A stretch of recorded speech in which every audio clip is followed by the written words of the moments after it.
შეუძლებელია რომ ღმერთი იყოსო და შეუძლებელია რომ ღმერთი არ იყოსო.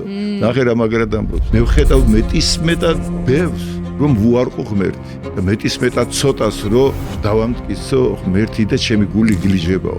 იქნებ თქო, იმიტომ ვაძლევ ჩვენ თავს იმის უფლებას, რომ ვთქვათ ღმერთი არსებობს თუ არ არსებობს, რომ ღმერთის არსებობა ჩვენი მოგონილია.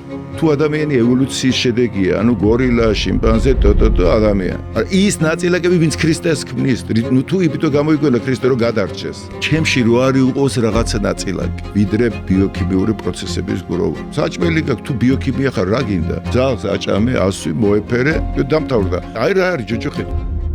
ეს ყველაფერი როგორ შეიძლება ერთი მხრივ ყოვლის შემძლე, ყოვლად მოწყალე, ყველგამყოფი და ყოვლის მხედველი ღმერთი და მეორე მხრივ აი ის საშინელება რაც სამწუთისობაში ხდება თანხმის ხატებიო ვამტკიცე.